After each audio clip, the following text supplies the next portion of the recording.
अस्सलाम वालेकुम, मैं हूँ Sidra. Welcome back to my YouTube channel. कैसे हैं आप सब? उम्मीद है सब खैरियत से होंगे, खुश होंगे और मज़े में होंगे। मैं भी अल्हम्दुलिल्लाह बिल्कुल ठीक हूँ और आपके कमेंट्स पढ़ के मैं बहुत ज़्यादा खुश होती हूँ। जैसे मैं वीडियो लोड करती हूँ, मैं चेक करती हूँ कि आपके ना कमेंट्स आना शुरू हो गए हैं और जैसे ही कमेंट्स आना शुरू होते हैं मैं फ़ौरन से उनका रिप्लाई देती हूँ और मुझे बहुत अच्छा फ़ील होता है, बहुत खुशी होती है। और जब आप ये कहते हैं ना कि आप हर कमेंट्स का जवाब देती हैं तो मुझे और भी ज़्यादा अच्छा लगता है। आपके कमेंट्स में इतनी अच्छी दुआएं होती हैं, इतना मुझे मोटिवेट करते हैं और इतना मुझे अप्रिशिएट करते हैं कि मुझे बहुत ज़्यादा अच्छा फ़ील होता है। आप सबसे बात करके मुझे बहुत खुशी होती है और दिल चाहता है कि आपसे अपनी हर बात शेयर करूं। जब आप मुझे कमेंट्स करते हैं, रिप्लाई देते हैं तो मुझे ये अंदाज़ा होता है कि मेरी बात आप तक पहुंच रही है और आप उसका आंसर दे रहे हैं।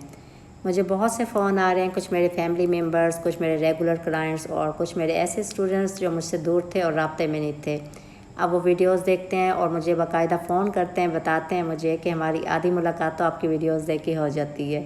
और वो इतने ज़्यादा खुश हैं ना कि इस तरह ना हम आपसे ना बहुत करीब हो गए हैं और जो हमारी क्लासेस थी वो सारी हमारी रिपीट हो रही हैं और जो टिप्स आप हमें बताते हैं वो हमारे ना बहुत काम आ रही हैं। तो मुझे भी बहुत अच्छा लगता है जब उनके कमेंट्स पढ़ती हूँ और उनसे फ़ोन में बात करती हूँ तो वो जो एक राब्ता ख़त्म हुआ था ना, उन सब से वो राब्ता दोबारा से हो गया है। अब मैं थोड़ा सा वीडियो का बता दूँ कि यहाँ पे क्या चल रहा है। मैंने आपको बताया था कासिम के रूम के जो कर्टन है वो मैंने घर में वॉश किए थे और जब मैं उनको हैंग करने आई हूँ तो देखा इधर जो होल्डर है ना वो सिंगल कर्टन का था और मैंने इधर लगाने थे डबल कर्टन, क्योंकि कासिम को इतना अच्छा लगता है। एक थोड़ा हैवी स्टफ़ में और एक बिल्कुल ही ना लाइट स्टफ़ में। तो जब मैंने डबल कर्टन लगाना था तो उसके लिए होल्डर भी मुझे डबल चाहिए था। तो शुक्र है मेरे पास सामान तो सारा था मौजूद और मैंने ना खुद ही उसको चेंज किया। पहले मैंने प्लेन कर्टन लगाया और उसके बाद फैंसी। ये सब सामान हमने ना शालीमार वाले घर में लिया था और जब हमारा घर प्रॉपर सेट हो गया था ना तो हमें मूव करना पड़ा। तो ये सारा सामान मैंने पैक करके बॉक्सेस बना लिए थे। अब आहिस्ता आहिस्ता ना एक बॉक्स में ओपन करती हूँ, उसमें से जो चीज़ें निकलती हैं उसको मैं फिर नीट और क्लीन करके ना आहिस्ता आहिस्ता सेट कर रही हूँ। अल्हम्दुलिल्लाह कासिम के रूम के तो लुक अच्छी बन गई थी, क्योंकि कर्टन्स है ना एकदम से फर्नीचर की और कमरे की ना लुक अच्छी हो जाती है। आज की वीडियो में अपनी डेली रूटीन के साथ साथ मैं कुछ ऐसे टिप्स शेयर करूंगी जिसका आपकी लाइफ में बहुत पॉजिटिव चेंज आने वाला है और अगर आप इनको फॉलो करते हैं ना तो बहुत माइनर सी चेंजिंग से आप अपनी लाइफ को बेहतर से बेहतरीन बना सकते हैं। ये सब हमारे अपने हाथ में, हमारे अपने कंट्रोल में। अपनी लाइफ को कैसे ईजी करना है ये मैं आपको आज की वीडियो में बताऊँगी।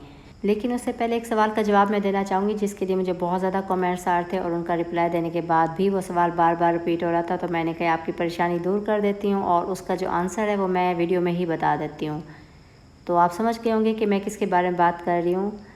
आई नो कि आप सब अरूज के लिए बहुत ज़्यादा परेशान हैं, बहुत फ़िक्रमंद हो रहे थे, अरूज को बहुत मिस कर रहे हैं और उसकी वीडियोज़ को भी बहुत मिस कर रहे थे। आप अरूज की हेल्थ के लिए बहुत परेशान थे, तो आप परेशान बिल्कुल भी ना हो, क्योंकि अल्हम्दुलिल्लाह अरूज बिल्कुल ठीक है। लाहौर में थोड़ा बिज़ी अपनी फैमिली के साथ टाइम स्पेंड कर रही है और आप सबको भी बहुत मिस कर रही है। इंशाल्लाह बहुत जल्द वो अपनी वीडियो अपलोड करेगी और आपके साथ वहीं से कंटिन्यू करेगी जहाँ से उसने छोड़ा था। अब आते हैं वीडियो की तरफ। यहाँ पे मैं बना रही थी लौना का साग, जिसको कुल्फ़ा भी बोलते हैं, और इसकी रेसिपी जो है ना मैं आपके साथ पहले ही शेयर कर चुकी हूँ। तो रेसिपी को छोड़ के हम बात करेंगे अपने टॉपिक पे। सबसे पहली और इम्पॉर्टेंट टिप ये है कि अगर आपने अपनी लाइफ को चेंज करना है ना तो सबसे पहले आपको ख़ुद को चेंज करना होगा। मोस्टली ऐसा होता है कि जो लेडीज़ है ना वो आँख खुलते ही ना किचन में आ जाती हैं और सारा दिन फिर जो है ना घर के कामों में इतना बिजी होती हैं कि उनको कंघा करने का होश नहीं होता, मुँह धोने का होश नहीं होता। बस वो जो वज़ू कर लिया तो उसी में वो कहते हैं कि हमारा ना मुँह भी धुल गया। तो ऐसा नहीं होता। आपने सुबह सबसे पहले तो अपने लिए थोड़ा सा ना टाइम निकालना है। उसमें ये नहीं कि आप डेली बहुत महंगे और अच्छे वाले कपड़े पहन के और ढेर सारा मेकअप करके खड़े हो जाएं। कहने का मकसद ये है कि डेली आप चेंज लाजमी किया करें, कंघा करके अच्छे से बाल बना लें, लाइट सा टचअप कर लें, उसमें सिर्फ काजल और लिपस्टिक भी लगा लेंगे ना तो एक बहुत अच्छा और वो फ्रेश सी लुक आती है और आपको ना ख़ुद को बहुत अच्छा फ़ील होता है। तो आप जब अपने लिए टाइम निकालेंगे ना तो आपको हर चीज़ अच्छी लगने लग जाएगी। वरना तो यही होता है कि सारा दिन हम घर के कामों में लगे रहते हैं और हमें तो कंघा करने का होश नहीं है। तो वो टाइम आपने ना खुद निकालना होता है। सेकंड टिप है टाइम मैनेजमेंट की। अगर आप इस पर थोड़ी सी मेहनत कर लेना तो आपका टाइम बहुत ज़्यादा सेफ हो जाएगा। उसके लिए सबसे पहले तो आपने 1 वीक की मील प्लानिंग करनी है कि आपने पूरा हफ्ता ना क्या पकाना है। सुबह दोपहर शाम जो भी है ना आपने एक लिस्ट बनानी है और उस पर ना मेंशन कर देना है और उस हिसाब से आपने पूरे 1 वीक की ना ग्रॉसरी भी कर लेनी है। तो बस आप सुबह उठेंगे, अपनी देखेंगे मील प्लानिंग और उसके हिसाब से ना आप जो भी तैयारी है ना फ़ौरन से कर लेंगे तो आपका टाइम बहुत ज़्यादा सेफ हो जाएगा। उसके अलावा जो सारा दिन होता है ना कि किचन में बर्तन ख़त्म होने का नाम ही नहीं लेते, तो उसके लिए जो मेरा मेथड है ना, मैं तो बहुत इजी रह जाती हूँ। मैंने एक रफ सा टॉवल नीचे रखा हुआ है और ना प्लेट्स को मैं ऐसे खड़ा करके रखती हूँ और हर साइज़ और हर डिज़ाइन के ना मैं अलग से ही पहले ही सेट कर लेती हूँ। किचन की 2 टिप्स आपको मैं ऐसे दे रही हूँ जिससे मेरा बहुत टाइम सेव होता है। एक तो मील प्लानिंग से मैं अपना टाइम सेव करती हूँ और दूसरा जो है ना, जब मैं बर्तनों को इस तरह से सेट करती हूँ तो वॉश करते करते ही मेरे ड्राई हो जाते हैं और जब मैं वापस आती हूँ ना तो मैं अपने किचन को पूरा नीट करके आती हूँ, तो वो जो बर्तनों का फैलावा होता है ना वो नहीं होता इस तरह। आपने मुझे कमेंट्स में बताना है कि आपको ये मेथड कैसा लगा और इसका आपको फ़ायदा हुआ है या नहीं हुआ। लंच के बाद एकदम से मौसम चेंज हो गया था, तेज़ बारिश शुरू हो गई थी और हम ना यहाँ पे मौसम एंजॉय कर रहे थे। बेड पे नाज नहीं आऊँगी, ना ही नहीं सकती। तो क्यों नहीं आए आप बताएं? अब मैं फिर आऊँगी उसी दिन बना लेंगे मैं। आज सुबह से मैं इंतज़ार करती हूँ उस फैमिली का जिसका मैंने आपको पहले भी जिक्र किया था कि शालीमार में हमारे नेबर थे और उनसे ना हमारी बहुत अच्छी बॉन्डिंग हो गई थी, तो हम ना एक दूसरे के बगैर रहते ही नहीं थे। तो बस मैं सुबह से इंतज़ार करती और इनके आते ही ना मौसम इतना अच्छा हो गया और हम यहीं पे ना बारिश को एंजॉय कर रहे थे। उसके बाद जब लाइट आई फिर हम आ गए थे रूम में और फिर हमने ना अपनी पुरानी यादें ताज़ा की। 3 पे गई, मेरा तो तोड़ नहीं हो गया और ये भी स्टॉक पे आ गया। दोबारा बारी मेरी गोटी मार दी 5 और पक्की 3।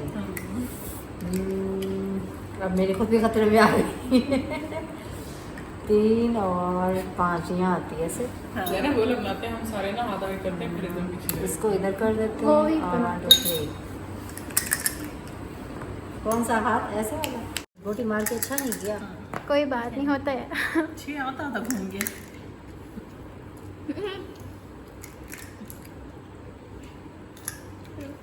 देना बापी आ किसी का गई। रह गया तो तोड़ चलो। काट लो। किसका रहेगा? आपका हुआ? नहीं, इसी नंबर मेरा। ये सब आपसे शेयर करने का ख़ास मकसद है वो ये कि जो हमारी थर्ड टिप है ना वो है ख़ुद को आपने ओवर थिंकिंग से सेव करना है। मोस्टली जब हम फ्री होते हैं ना तो हम ओवर थिंकिंग का शिकार होते हैं और ना नेगेटिव थिंकिंग जो है ना हमारे अंदर चल रही होती हैं और बास टाइम तो हम काम भी कर रहे होते हैं ना तो ओवर थिंकिंग जो है ना हमें अंदर से डिस्टर्ब कर रही होती हैं और हमें ना अंदर से परेशान कर रही होती हैं। तो उसकी वजह से ना बहुत ज़्यादा परेशान होते हैं, टेंशन में चले जाते हैं और डिप्रेस हो जाते हैं। तो हमने ना इस चीज़ से ना ख़ुद को बाहर निकालना है। खुश रहने के लिए ना आपको खुशी को तलाश करना है। आपने छोटी छोटी चीज़ों से ना वो खुशी हासिल करनी है जो आप तसव्वुर भी नहीं कर सकते। आपने नेगेटिव लोगों से दूर रहना है और उन लोगों के करीब रहना है जिनसे आपको ना खुशी मिलती है, आपको सुकून मिलता है और उनके साथ आप कंपनी एंजॉय करते हैं। ये छोटी छोटी माइनर सी टिप्स फॉलो करने से आपकी लाइफ में इतना पॉजिटिव चेंज आएगा कि आप खुद हैरान हो जाएंगे और इसके लिए आपको कोई बहुत ज़्यादा एफर्ट्स भी नहीं करने पड़ेंगे। बस आपने एक चीज़ का ख्याल रखना है कि जो चीज़ें या जो लोग आपको दुख तकलीफ़ देते हैं या जिसकी वजह से आप ओवर थिंकिंग में चले जाते हैं, आपने ना थोड़ा सा गैप रखना है। मैं ये नहीं कह रही उनको बिल्कुल आप छोड़ दें, कता ताल्लुक़ हो जाए, नहीं, बिल्कुल भी नहीं।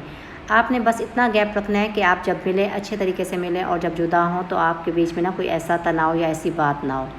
और आपने वहाँ पे टाइम स्पेंड करना है जहाँ पे आपको खुशी मिलती है, सुकून मिलता है। और चाहे वो आप मी टाइम गुजार के खुशी महसूस करें या किसी के साथ टाइम स्पेंड करके या फैमिली के साथ या वो लोग जिनके साथ आपको ना बहुत अच्छा फ़ील होता है, आप उनके साथ ज़्यादा टाइम गुजारें। अल्हम्दुलिल्लाह आज का दिन हमारा बहुत अच्छा गुजरा। हमने वो सारी बातें याद की जो हम कभी भूले ही नहीं थे। वो 1.5 साल जो हमने इकट्ठे गुजारे थे ना, वो एक एक बात हमें याद आ रही थी और हम बहुत इंजॉय कर रहे थे। कभी मैं अकेले बैठ के भी सोचती हूँ ना उन दिनों के बारे में तो वो मुझे लम्हे बहुत याद आते हैं और मेरी लाइफ के ना वो बेस्ट लम्हे थे। मुझे बहुत अच्छा फ़ील होता है। ये तो मेरे कमरे से मेरे मैच है, मैं तो अभी जाके बिछाती हूँ। मैच हो गया। पूरी हमें पता नहीं था फिर भी मैच हो गया। बस दिल को नहीं, आपने ना थोड़ा सा आइडिया लिया हुआ था पिक्चर्स में। मैं अभी जाके बिछा के ज़रूर, मुझे बहुत खुशी होगी। ज़बरदस्त है, बहुत प्यारा। ये आप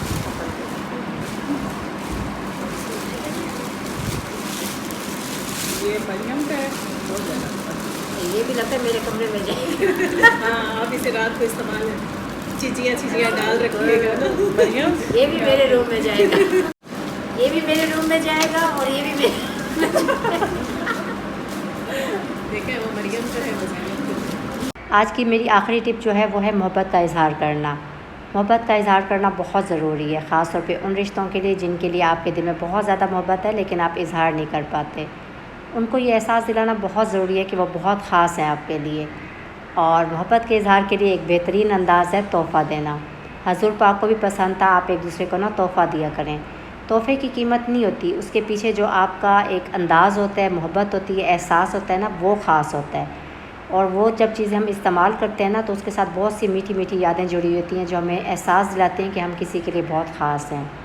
इस पैगाम के साथ आपसे इजाज़त चाहती हूँ। वीडियो अच्छी लगी हो तो लाइक और शेयर ज़रूर कर दें अपनी फैमिली और फ्रेंड्स के साथ और अगर मेरे चैनल पर फर्स्ट टाइम आए तो सब्सक्राइब ज़रूर कर लें ताकि मेरी तमाम वीडियोज़ आपको मिलती रहें। आपके कमेंट्स का मैं इंतज़ार करूँगी और मुझे आपने ज़रूर बताना कि ये वीडियो आपको कैसी लगी। अपना बहुत ज़्यादा ख्याल रखें, दुआओं में याद रखें और हमेशा खुश रहें। अल्लाह हाफिज़।